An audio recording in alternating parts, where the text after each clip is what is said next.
गांव में मन्नू नाम का लड़का रहा करता था जो अपने माँ बाप की दिल से सेवा किया करता था और वो उनकी सारी बातें भी माना करता था। मन्नू अच्छे से पढ़ाई भी किया करता था और वो गांव वालों की भी सेवा किया करता था, इसीलिए गांव वाले भी इसे प्यार करते थे। मन्नू के पिता दिन भर फेरी लगाकर सब्जियां बेचा करते थे और उसकी माँ घर का कार्य किया करती थी। मन्नू की एक बहन भी थी जिससे वो बहुत ही ज्यादा प्यार भी करता था।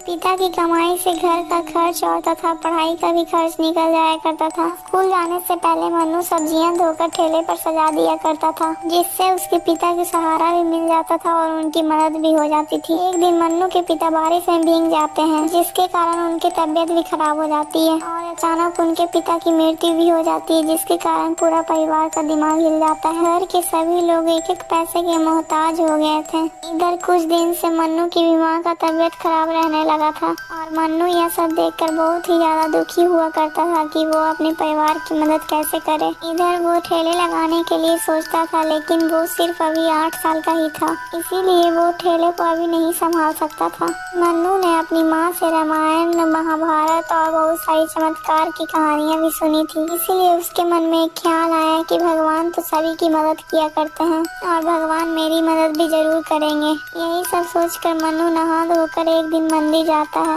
और वो मंदिर में जाकर हाथ जोड़कर कहता है, भगवान मैं छोटा बालक हूँ और मुझे पूजा भी करना नहीं आता है, इसीलिए मैं आपसे विनती करता हूँ, भगवान मुझे सही रास्ता दिखाओ, हमारी मदद करो। इसी की तरह मन्नू रोज स्कूल के साथ साथ मंदिर भी जाया करता था और वो भगवान से भी विनती किया करता था। इसी प्रकार महीने गुजर जाते हैं। इस दौरान भगवान ने उसे कभी न दर्शन दिए और न ही उसकी परेशानी खत्म हुई। कभी कभी मन्नू निराश होकर सोचता है कि उसे तो पूजा ही करने नहीं आती है, इसीलिए भगवान उसे दर्शन नहीं दे रहे हैं। फिर भी मन्नू ने मंदिर जाना नहीं छोड़ा। आखिरकार एक दिन देवी माँ को अपने नन्हे से भक्त पर दया आ गई। एक दिन की बात है, जब मन्नू अपने परिवार के साथ सो रहा होता है, तभी उसे महसूस होता है कि आकाश से एक रोशनी आ रही है और उसका पूरा कमरा रोशनी से भर गया है। कुछ देर बाद उस रोशनी से एक परी बाहर निकलती है। वो परी बिल्कुल वैसे ही थी जैसा कि मन्नू ने किताबों में पढ़ा था। मन्नू को विश्वास ही नहीं हो रहा था कि वो ये सब क्या देख रहा है। तभी वो परी उसे मुस्कुराते हुए कहती है, मन्नू मैं सच में तुम्हारे सामने खड़ी हूँ। फिर मन्नू कहता है, अरे क्या आप सच में परी हो? परी कहती है, हाँ मन्नू मैं सच में परी हूँ। मन्नू उसे देखकर इतना ज्यादा शॉक्ड हो जाता है कि उसे हड़बड़ाहट में आवाज नहीं निकलती है। फिर परी मुस्कुराते हुए कहती है, चंदू मुझे देवी माँ ने भेजा है। यह सुनकर मन्नू बहुत ही ज्यादा खुश हो जाता है और वो परी से कहता है, अगर आपको सच में देवी माँ ने भेजा है तो मेरी माँ को आप जल्दी से ठीक कर दो। मेरी माँ बहुत ही ज्यादा तकलीफ में है, मुझे उन्हें इस प्रकार देखा नहीं जाता है, मुझे बहुत दुख होता है। फिर परी कहती है, ठीक है चंदू, कल तक तुम्हारी माँ बिल्कुल ही ठीक हो जाएगी।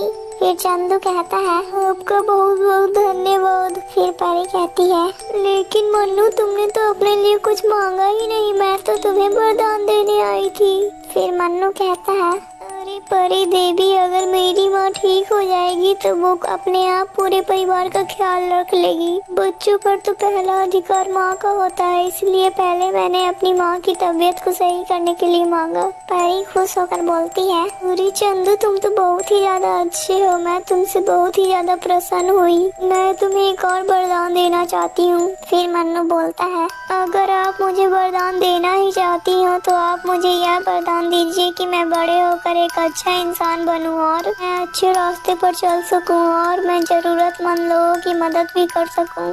फिर परी कहती है, ठीक है मन्नू।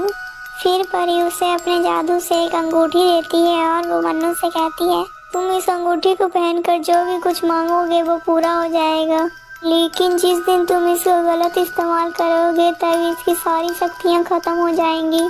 और हाँ मन्नू, एक बात और, तुम अगर इस अंगूठी के बारे में किसी को भी बताओगे तो ये अंगूठी अपने आप गायब हो जाएगी, इसीलिए तुम इसके बारे में किसी को नहीं बताना। इतना सब बोलकर परी वहाँ से चली जाती है। सुबह उठने के बाद मन्नू देखता है कि उसकी माँ पूरी तरह से ठीक हो चुकी है और वो खाना बना रही होती है। यह सब देखकर मन्नू बहुत ही ज्यादा खुश हो जाता है और वो अपने परिवार के साथ सुखी से रहने लगता है।